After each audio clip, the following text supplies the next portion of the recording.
Well, today's video begins the morning of our 6th day in Scotland, and it was actually the first day that we really had any kind of rain to speak of. This morning's drive, we'll be heading from Barcaldine Castle down across the Conan Bridge for the last time, and then on out to Loch Awe, where we're going to stop at St. Conan's Kirk. If you think that sounds interesting, and I guarantee you it is, stick around.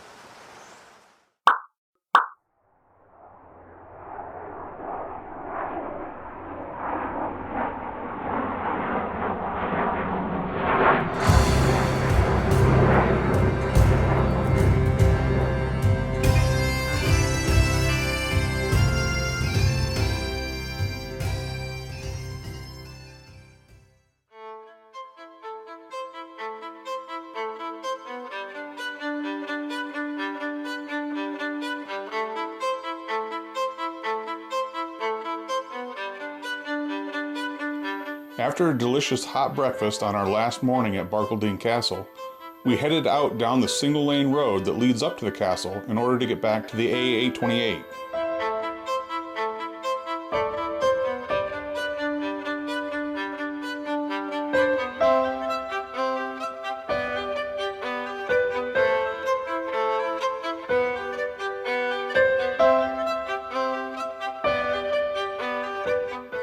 As Dale hinted earlier, our first drive on this morning of May 9th, which should be about half an hour in length, will take us back down across the Conan Bridge for one last time. After passing over the bridge, our route will circle around and underneath the bridge as we follow the A85 east toward Loch Awe. We'll drive along the entrance of Loch Awe and then go cross-country for a bit before picking up the route of the River Awe, which flows into the northwest of Loch Awe.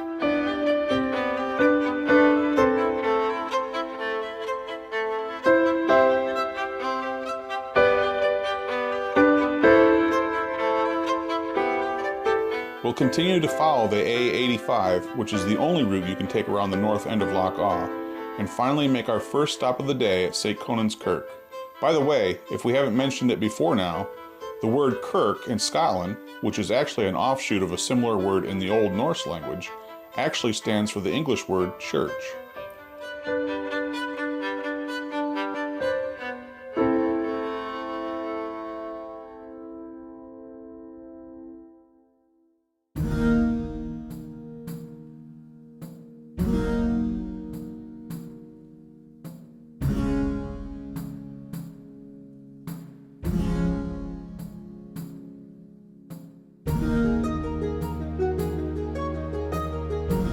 Once we're across the Conan Bridge, we'll follow the route to the intersection of A828 and A85, then pass under the bridge and head east.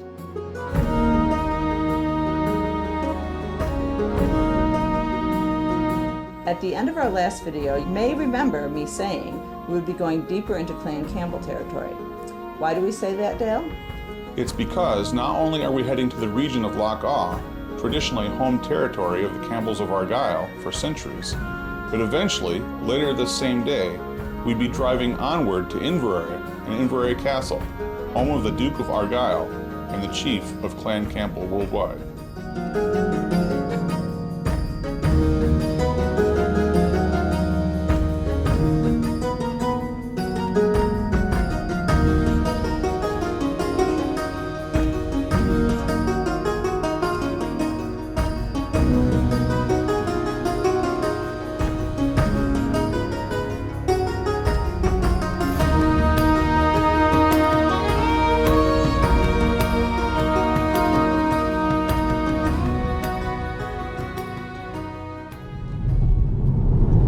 I still can't believe we did that yesterday. Holy cow. You won't forget it. Oh, no, I won't. If your grandfather were alive, he'd be shaking his head at you. I would probably be laughing. And laughing, just like you. And your grandmother would be, Dale Campbell. Of all the things. I thought it was fun. As I said, your definition of fun and mine are very different.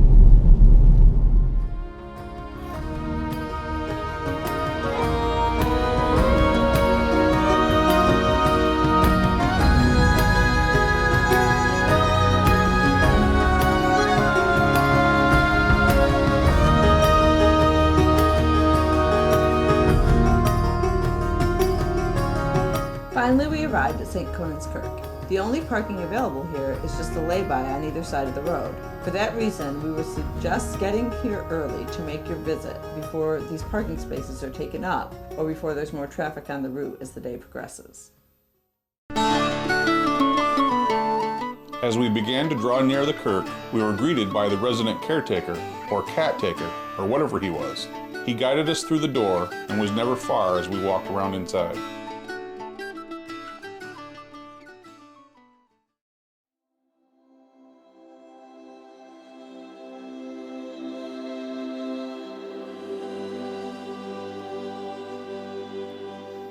St. Conan's Kirk is a Category A listed building in Scotland. It was designed by the architect Walter Douglas Campbell and built between 1881 and 1886, then substantially extended between 1906 and 1914. Along with its architectural beauty and scenic setting, the additional attraction is that one of the chapels inside contains a carved wood and alabaster effigy of Robert the Bruce, and supposedly also a finger bone of the Bruce, which was unearthed when the king's grave was discovered at Dunfermline Abbey and his remains were moved to a new tomb.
interesting that the church was built right on a loch. When you walk out of the church towards the back, the loch is right there. So I'd imagine if they ever did anything like a church picnic or anything, it'd be kind of fun right out back. It's definitely a scenic location. Yeah, very pretty. It would be a great place for a wedding. And they have a garden all the way around the Kirk itself, so it's a very pretty piece of property.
Following our visit to St. Conan's Kirk, it was time to get back on the road and head around the north end of Loch Awe. It was still raining, but Dale had something else he wanted to see before we headed over the hill to Inverary.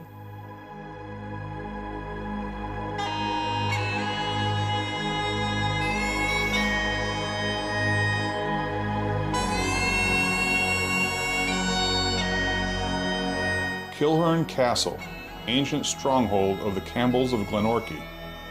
It would have been nice to walk out to it and see it up close, but given that it was still raining and the only access was a lengthy walk through a somewhat marshy livestock field, and the fact that the National Trust of Scotland still has the castle itself fenced off while they inspect and repair sections of it for safety reasons, I figured we'd have to settle for a long-distance view across the water. It's still impressive nonetheless.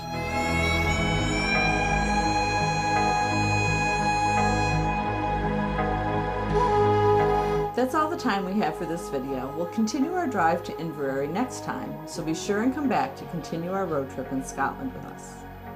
And as Yenta from our friends the History Hikers says, like, comment, and subscribe, and all that good YouTube stuff if you want to see more videos just like this one. See you next time.